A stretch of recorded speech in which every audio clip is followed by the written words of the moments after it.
The year 1984, the first ever Amstrad computer was released, the CPC 464, plus also the 664, which was the first disk drive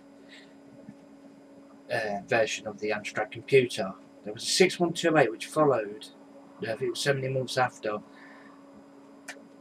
and that was introduced by Alan Sugar. Now, interesting enough, the name Amstrad is the first two letters AMS. They are Alan Sugar's names, Alan Michael Sugar Trading, and plus other things. He obviously is more well known for The Apprentice. But what could you get for your Amstrad? The first ever computer which was released was the 464. The 464 comprised of a tape deck. This is the first ever all-in-one tape deck with a keyboard. Now, that had the Zilog Z8 Pro chip, and it was the first thing that could boast like all-in-one tape, an all-in-one tape deck, which by that time, obviously, all the other companies like Commodore, Spectrum, Sinclair, they use separate tape decks. I could see the logistical, I could see the organisation of it, have everything all in one. It's more organised. In essence, it's like having a computer tower with the CD-ROM drive outside the case. It's just tidiness. That's where the strong point was with them. And plus there's another thing as well. One thing I also noticed as well, if you had the 6128 or the 664, now the 664 was a 64K. It's the same kilobytes of memory that was in the 464. The 64K had the one difference. 664 had a floppy drive which used these type of discs, the 3-inch discs, which, to be honest with you, looking at them now, yeah, fair dues, they're probably a bit antiquated, but they're, to my knowledge, as well as the big 4.25-inch proper floppy discs, these were double-sided. So yeah, they were double-sided, and I found it to be quite reliable. And if I remember correctly, you pull this little thing at the side when you put it in, it would open it up like that. See, it'd stop any dirt from going. I think most of them have that now anyway. So yeah, and there were quite a lot of tape programs that you could get for the 464 even. The 6128 and the 664.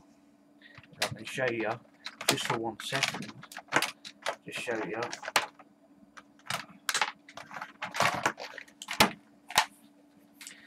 Had a separate tape socket, so plus joystick and the earphone socket.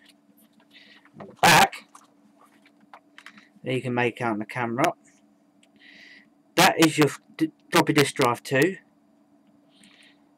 That is your expansion slot. So if you wanted to put like drum kits or whatever on there, and printer there.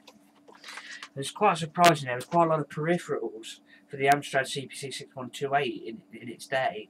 There was drum kits, joystick expansion, and light pen. I never found out what the light pen was used for, but you could use practically anything on that. I don't know if this is true. There's another module. There's a module you could put on, and you could increase the kilobyte.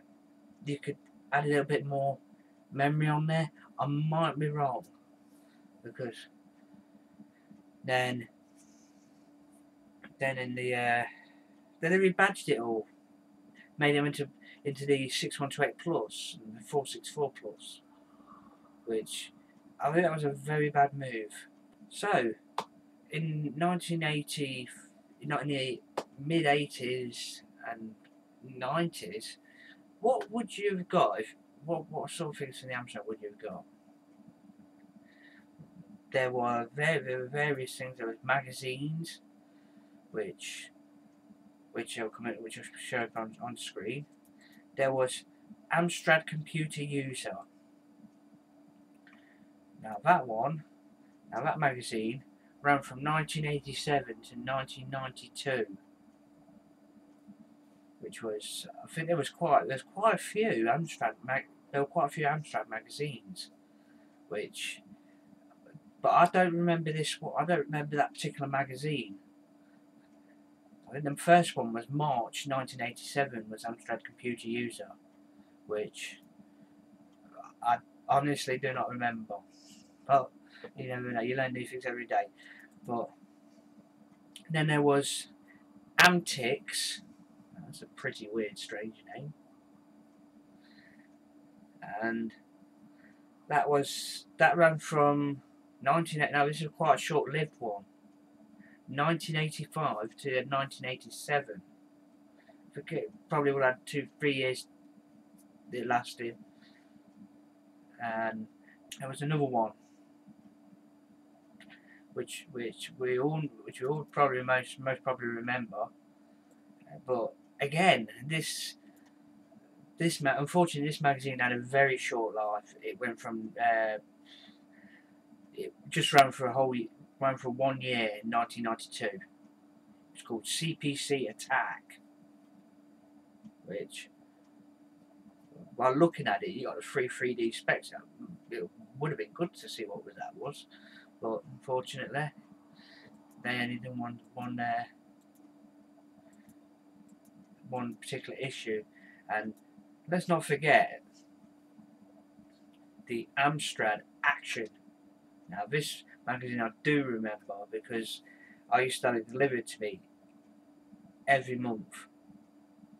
Even when I was at school, I had this magazine delivered to me every month. I remember I always used to go and buy it. Now that I remember. And it's just, I must have had a stack of magazines. I don't know where they're gone, but I had a stack of magazines, Amstrad Action magazines. And you got like, now this is funny. You laugh now, you think, oh yeah, cassettes free. You know what I mean? But now you get like you get like in the computer magazines now, you get like free CD-ROMs. But on their magazine, you get like a free tape. You get free tape with software on it. There was some good cracking games there, really good games, and that's what I remember. So yeah, then on the Amstrad Action magazine was for the CPC 6128, 464, 664, and the Plus range, plus the GX 4000, which was a failed. It was released, but they released it in the wrong era.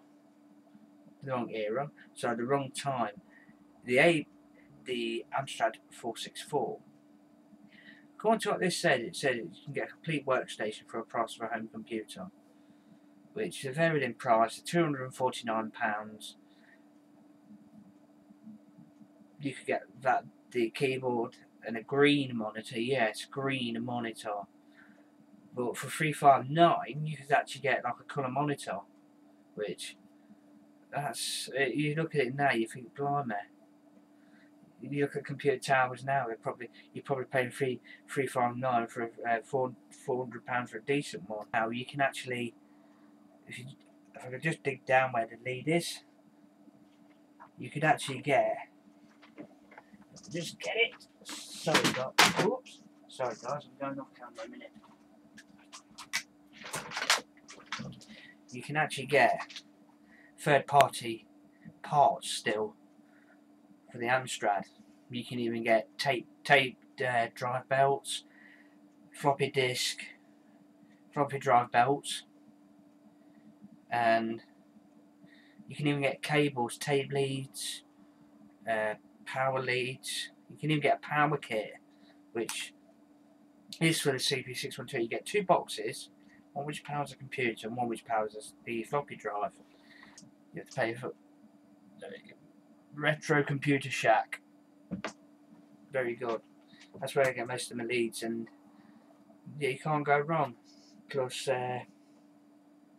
one thing I found out as well, you can actually use. You actually used to have, if you didn't want the monitor and you wanted it on your TV, you could have an MP2 modulator or an MP1 modulator. Now, with 2 differences with them, the MP1 modulator, you'd have to, that'd be for the 464. The MP2 modulator would be for the 6128. Now, a couple of weeks ago, I had to go down to a computer shop because they were clearing out most of the retro stuff, and they asked me for a favour if I got an Amstrad, working Amstrad 6128, and I said yeah I have, and I said to them yeah I'll bring it down to you, and they tested it, and I tell you which shop it is. I'm going to name drop what they are, free advertising from, because they sorted me loads of freebies out, and it was actually Maze Computing in Leicester. They've actually downsized their shop into from a computer shop into the TV shop, so it's all as one. But they tested everything on there, plugged it all in, and MP2 units worked, and they literally look brand new. You know what I mean? I've actually got one. And she said, because they had about 20 of them, and they tested it, and I said, well, you can have this one. It's just got a little scratch down the side. So yeah, I said, yeah, okay, I'll have that. And to be honest with you, the only system nowadays on eBay, right? eBay, that's another thing. eBay, you have to be on your toes, because I've noticed I got a 6128 before and paid like £10, right? £10–20, right? What you got to expect, if it says not seen, because they've not tested it, and nobody's tested it, it's a gamble.